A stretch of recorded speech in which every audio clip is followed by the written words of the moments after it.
Estoy, ¿estamos grabando? Sí. Hola, ¿qué tal? ¿Cómo están? Buenas tardes. Bienvenidos a todos. Mi nombre es María Teresa Montaño. Soy coordinadora de Libertarium, este blog que está dedicado a los derechos humanos. Y bueno, le doy la bienvenida, como siempre, al doctor, muy querido por todos como activista y defensor de los derechos humanos, Adrián Ramírez López, que es el presidente de la Liga Mexicana por la Defensa de los Derechos Humanos, LIMED, y también está con nosotros el abogado del LIMED, Manuel Cervantes Velasco.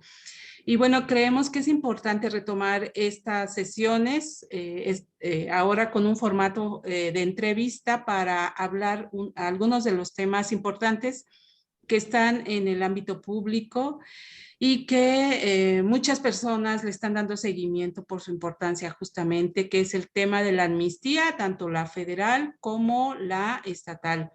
El presidente la semana pasada dio a conocer que habrá reformas para dar facilidades y lograr la liberación de personas que están en cárceles federales cuando reúnan 4 requisitos: detenidos por más de 10 años sin sentencia, adultos mayores de más de 75 años sin delitos graves, adultos mayores de 65 años con enfermedades crónicas o presos que hayan sufrido tortura.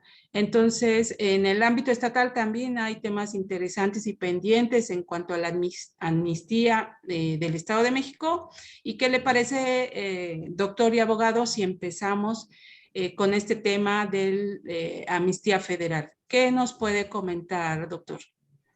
Primero, lo primerísimo, Teresa, es en la sociedad debe quedar muy claro, muy claro, que no se pretende encubrir a delincuentes, festejar o celebrar a personas que han cometido delitos para darles impunidad, de ninguna manera. Lo más importante que se pretende en este periodo es poner al derecho lo que el narcoestado policíaco militar puso al revés. Y es decir, torturó, fabricó culpables, aplicó la ley de manera facciosa, criminalizó a las personas por ser pobres, actuó con racismo, con sexismo, y ha creado una estela de violaciones graves a los derechos humanos que hoy el gobierno trata de resarcir y de modificar. Creo que los índices de percepción de confianza y de certeza han puesto de manifiesto que el Poder Judicial no goza de plena confianza. Se le tiene por corrupto, se le tiene por indolente, se le tiene por todo menos por justo. O sea, se respeta una legalidad, pero no se respeta la justicia. Las víctimas no son reparadas en sus daños, sus familiares no son reparados, el sistema carcelario está orientado a hacer grandes negocios con la corrupción de las prisiones, con los negocios de las prisiones privadas y con el negocio de la venta de justicia al mejor postor.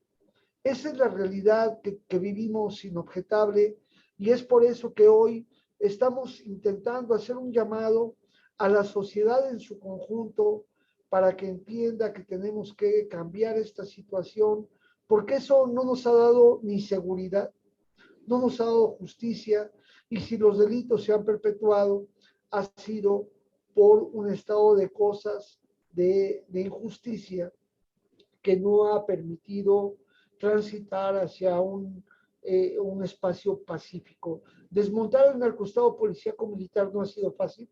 Estamos todavía viviendo los estragos de estos grupos poderosos que actuaron, y por lo tanto, tanto las leyes de amnistía como los decretos que se están por emitir, tanto el gobierno federal como en algunos gobiernos de los estados de la República, 17 ya, pues podrían auxiliarnos a brindar certeza jurídica y a poner al derecho eso que estaba al revés. Y ahí pues Manuel nos puede comentar sobre la importancia de estas medidas desde la aplicación del derecho. Claro. Sí, No sé si adelante, me licenciado, escuchan. gracias. Sí, lo ¿Sí se escuchamos. me escuchan bien? Ok. Bueno, lo que bien se refería al doctor, ¿no? Desde un análisis extralegal, en la actualidad, venimos arrastrando varios sexenios donde se ha disciplinado muy fuerte la pobreza. Es decir, están el gobierno incapaz de poder satisfacer todas las necesidades existenciales vistas como los derechos fundamentales de las personas. Entonces tiene que adoptar medidas más represivas, obviamente, para controlar este supuesto incremento de criminalidad. Aunque claro, esto viene desde el discurso oficial. No estoy diciendo que no haya delincuentes, sí, sí los hay, pero las maneras en cómo se combaten, pues yo creo que no han sido las más adecuadas ni las más pertinentes. ¿Por qué? Porque están atacando los efectos, no las causas de la delincuencia o del alza de criminalidad. En este sentido, bien también lo refirió el doctor Adrián, tanto todo el aparato represor, desde las procuradurías, desde el Poder Judicial, pues son indolentes, ¿no? Ante la situación de que mucha gente vive en extrema miseria, que no le queda de otra más que el terrateniente que cultiva la droga y que tiene que trabajar para ellos porque si no, no subsisten, etcétera. Entonces son una serie de condiciones sociales, antropológicas, que se han venido derivando como política criminal en medidas cada vez más represivas. Esperemos que con ello no solo se quede aquí, sino que también ya hagan una revisión de las condenas, porque no es posible de que el Estado pues imponga condenas de 50, 70 años por delitos que no ameritan tal penalidad. O sea, si hacemos un razonamiento ético de la penalidad y que nada va a contribuir ni en lo especial o en lo específico de los sujetos, ni a nivel social. Entonces, como análisis jurídico, pues bueno, esta es una medida política que pretende revertir precisamente la política criminal que se ha venido dando, en el cual digamos, se legalizó de forma extralegal, valga la redundancia, el hecho de la tortura, el hecho de la indebida investigación, ¿no? Del fraude procesal en los juzgados, en el cual también era auspiciado por el propio tribunal o por los propios tribunales de justicia. Como les digo, esto yo creo que es apenas una pequeña pizca revertida, ¿no? de estas políticas y esperemos de que en realidad haya un análisis del por qué y del para qué de la pena. Cuando nosotros contestamos ello de manera ética y lo asociamos al contexto social, pues entendemos de que las penas, el endurecimiento de penas, no va a acabar con el fenómeno criminal, sino por el contrario, ¿no? Va a incrementarse por el mismo efecto dominó que va a poseer la misma medida política. Yo creo que de mi participación sería todo, no sé si gusten que aclare alguna situación en el ente jurídico, pero pues más bien esto, como dice el doctor, es una medida regresiva, ¿no? De las políticas criminales impuestas principalmente, pues, ¿qué será? De Calderón para acá, de Fox para acá. Bueno, también me gustaría preguntarle, doctor, y después con el licenciado Manuel, si esta situación es generalizada en todos los penales federales y bueno, también en los estatales, pero ahorita estamos hablando de la amnistía que señaló el presidente de la República la semana pasada, o es generalizada en todos los penales, o hay algunos estados o algunos penales de ciertas entidades donde haya más incidencia, donde este fenómeno de reos acusados por delitos federales que en su mayoría son graves porque están relacionados con armas de fuego, delitos contra la salud, etcétera, ¿es generalizado o hay algunas entidades donde se requiere con mayor urgencia el tema de la amnistía para resolver esta enorme saga de injusticia de personas inocentes? Sí, hay un punto que es muy importante que lo podamos considerar y es el hecho de que durante este periodo de 40 años, el llamado periodo neoliberal, estas 4 décadas, se fueron gestando una gran cantidad de fenómenos delincuenciales que empezaron a tener extremada gravedad con ejecuciones, con desapariciones forzadas, con mucha hazaña en los grupos delincuenciales. Y hay que tomar en cuenta que todo esto no fue un hecho meramente sociológico que surge de la nada.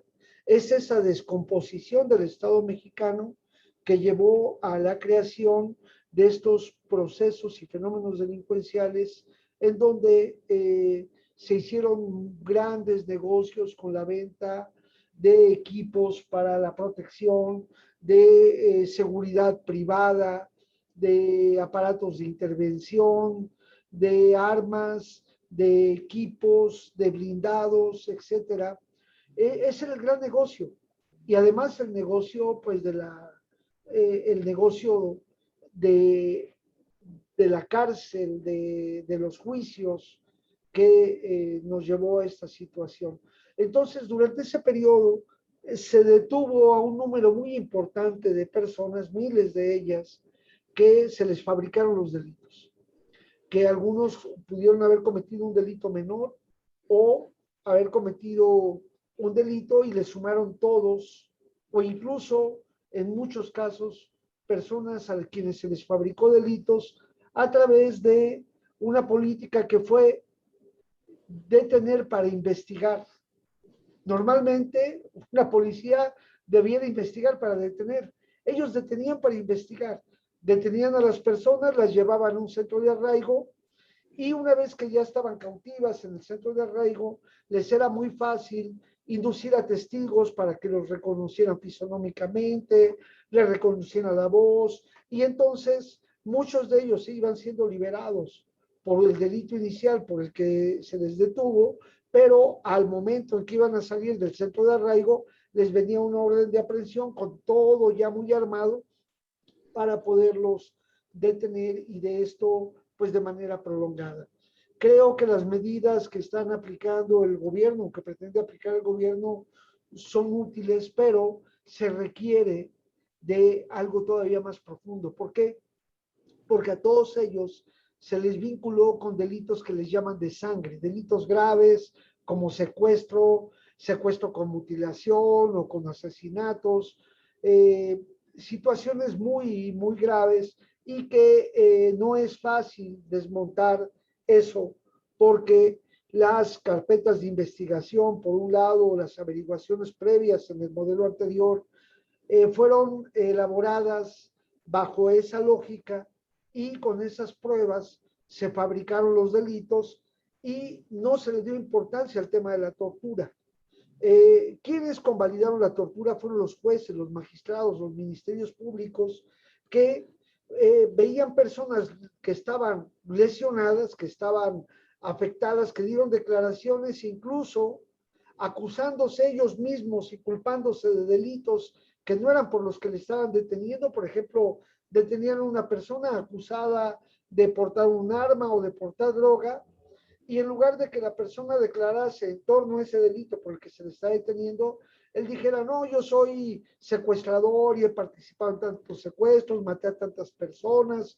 Es decir, no hay congruencia en ese tipo de declaraciones y defensores públicos que no hicieron su trabajo, ministerios públicos, jueces, magistrados, secretarios, personal de limpieza que veía en las instalaciones de las policías, cómo estaban golpeando a las personas y todos con un silencio absoluto. Y jueces y magistrados que convalidaron eso, y ya no solamente en el modelo anterior, sino en el modelo adversarial. Entonces, revertir eso no va a ser fácil porque por un lado está la voluntad del Ejecutivo, pero la decisión es del judicial. Y el judicial se tutela sobre la base de las normas jurídicas que hizo el legislativo, y ese legislativo dio una ley muy restrictiva que fue la Ley Federal contra la Delincuencia Organizada, el sistema de jurisprudencias al respecto, y entonces por mayor voluntad que se pueda tener, no pueden liberar a las personas de la manera en que debieran hacerse. Por eso nosotros, desde la Liga Mexicana por la Defensa de los Derechos Humanos y en sintonía con Libertarium, nos estamos pronunciando porque la sentencia máxima para los delitos sea de 20 años. En 20 años una persona en prisión,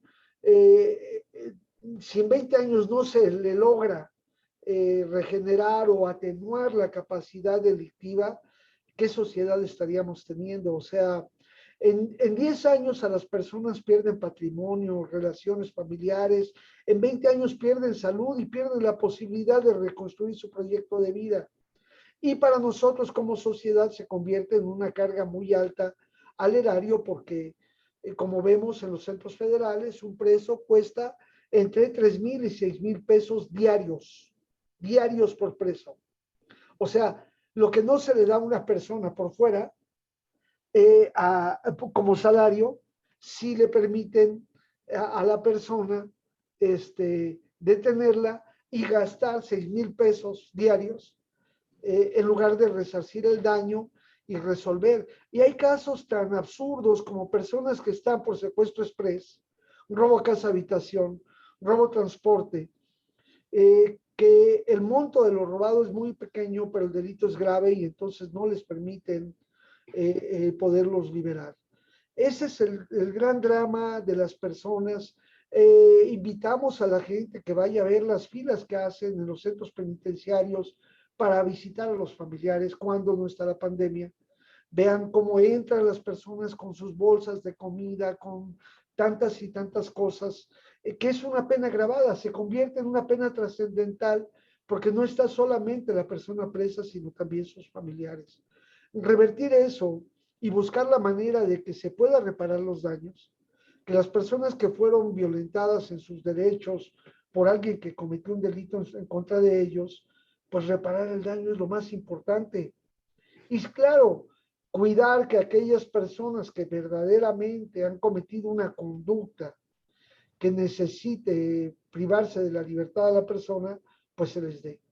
Pero nosotros vemos el doble rasero que hay en la justicia cuando hay, por ejemplo, una persona que desfalcó por 216 millones de dólares al erario y le dan un criterio de oportunidad para que él salga libre bajo la promesa de que él va a pagar lo que robó y va a pagar los 216 millones, pero no lo va a hacer antes de salir libre, sino que todavía lo van a dejar en libertad y después él va a ir pagando como pueda.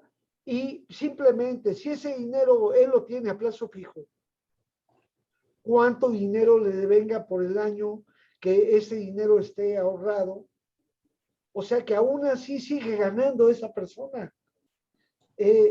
Ese asunto de Altos Hornos de México con esta persona en la compra fraudulenta o la venta fraudulenta de esa empresa de fertilizantes, de esa fábrica de fertilizantes inservible, chatarra, y todos los ejemplos que hay son de ese modelo, mientras hay personas que deben, que el monto de los robados son 500 pesos, 200 pesos, 5,000 pesos, y van a estar en prisión 40 años, 50 años, porque supuestamente de ese delito después se derivó que estaban en delincuencia organizada, etcétera, etcétera. Es decir, insisto mucho, no estamos defendiendo a los delincuentes, estamos defendiendo a la sociedad de ese narcoestado policíaco militar que tanto engaño y mentira hizo a través de montajes mediáticos donde los medios de comunicación se beneficiaron e incluso varios de los medios de comunicación hicieron negocio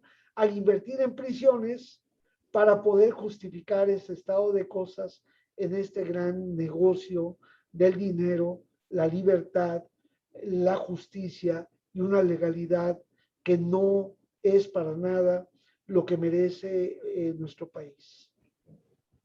Muchas gracias. Es muy interesante este diagnóstico porque efectivamente alguna vez lo comentamos en una entrevista, doctor, de que esta simulación de delitos de personas que son aprendidas por supuestos delitos que no cometieron, en realidad lo que está generando es una espiral de violencia y de inseguridad porque los inocentes están adentro y los delincuentes siguen afuera.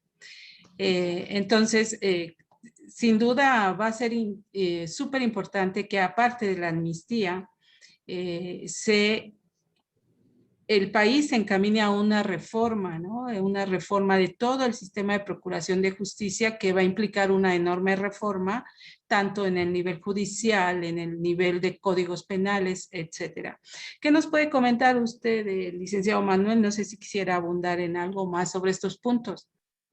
Pues precisamente, bueno, el doctor acaba de analizar la parte externa del derecho, la parte extralegal, y está muy bien, pero también hay que complementarla con la parte interna. Es cierto que ha habido una evolución en las leyes y que se han introducido toda la teoría y todo este convencionalismo de los derechos humanos, ¿no? Que ha permeado desde afuera y que obviamente ha sido gradual.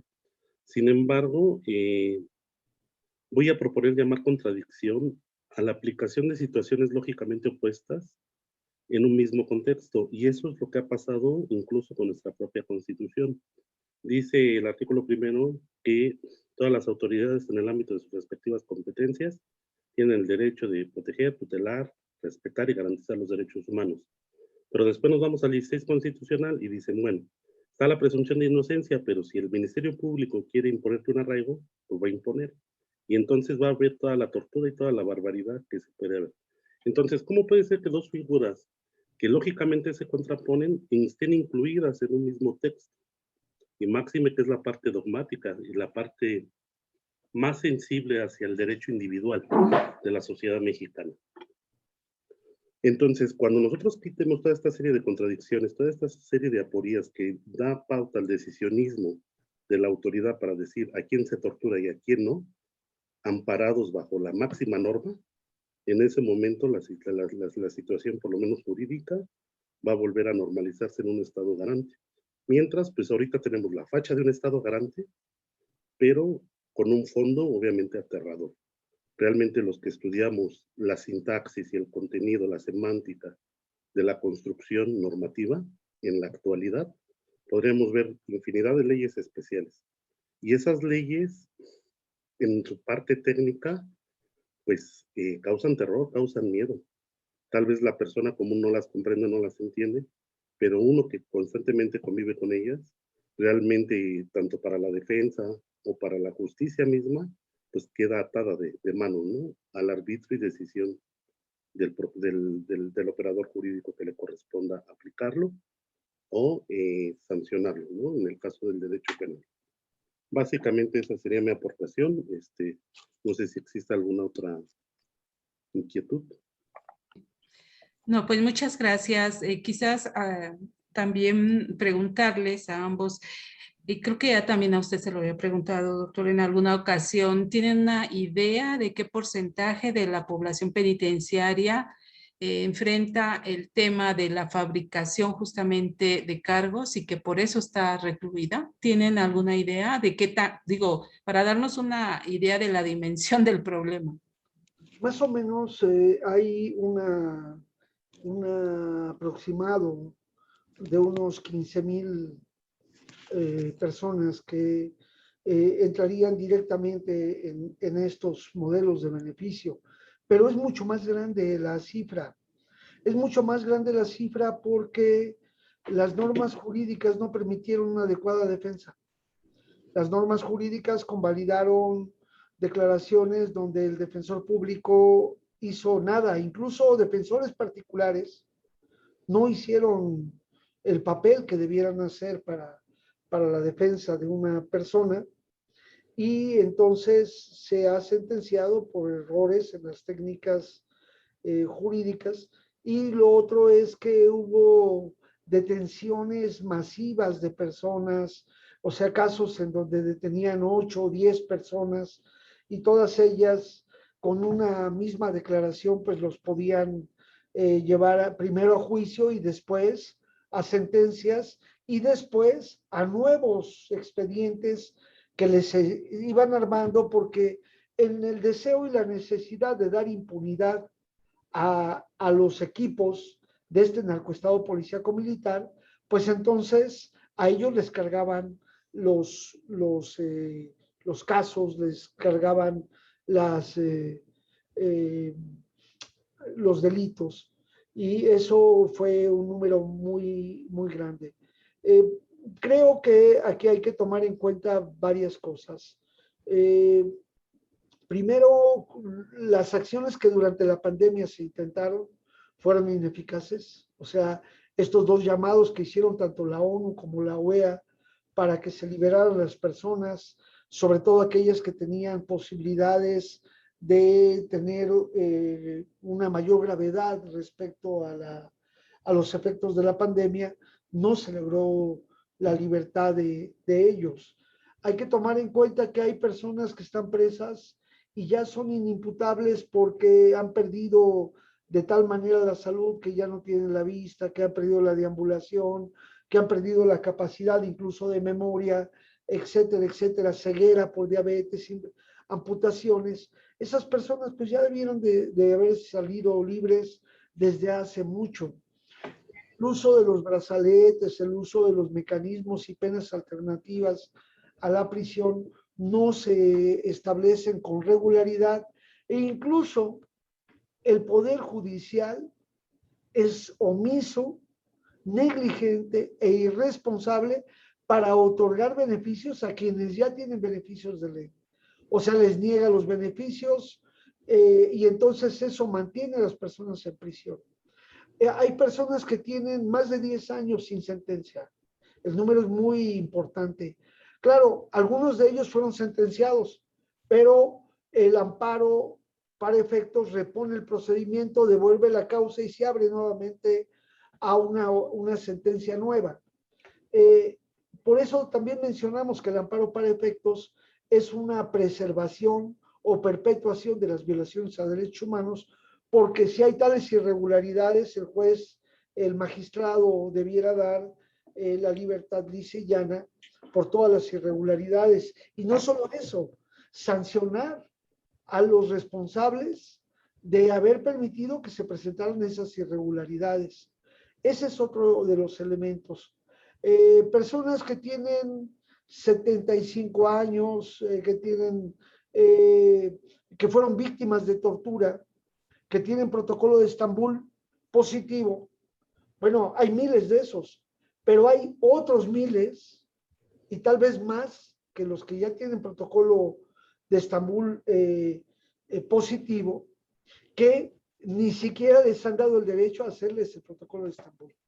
Antonio Barragán Carrasco, que ya hemos hablado del caso de él, y Gilberto Aguirre Baena. Gilberto Aguirre Baena tuvo un protocolo de Estambul de los primeros que se hicieron con base en el propio protocolo, porque se hicieron en el 2001, cuando recién acabamos de tomar el curso sobre la implementación del protocolo de Estambul, y un perito de la Comisión de Derechos Humanos del Estado de Morelos se lo practicó. Sin embargo, fueron omisos. Él sigue preso, está ahora en el amparo. Antonio Barragán desde el principio pidió que le realizaran la evaluación por la tortura y tiene 20 años sin sentencia y está todavía esperando a que le realicen el protocolo médico. El psicológico salió positivo a la tortura, aún haciéndoselo peritos de la Policía Federal. Bueno, como estos casos así que mencionamos por el momento, son muchísimos más que hay.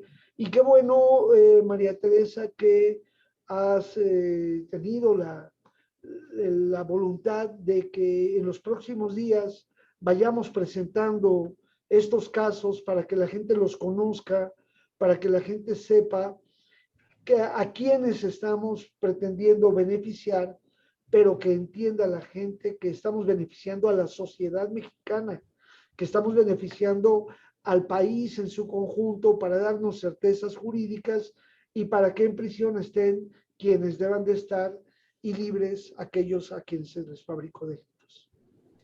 Muy bien, pues yo les quiero agradecer y muchísimas gracias. Es retomar estos temas que son tan importantes para la población, porque dadas las circunstancias y los contextos, cualquier familiar o nosotros mismos podríamos caer en una situación tan dramática como la mayoría de las personas que están en los centros penitenciarios, de los que nos hablaban justamente tanto el doctor Adrián Ramírez López como el licenciado Manuel.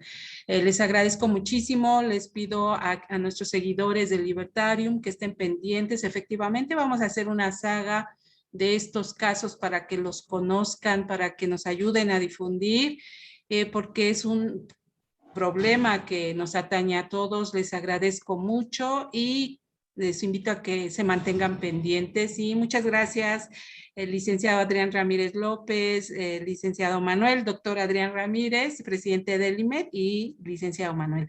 Que estén muy bien y hasta la próxima. Gracias. Adelante, Proyecto Libertario. Muchas gracias. Buenas. Saludos. Bye.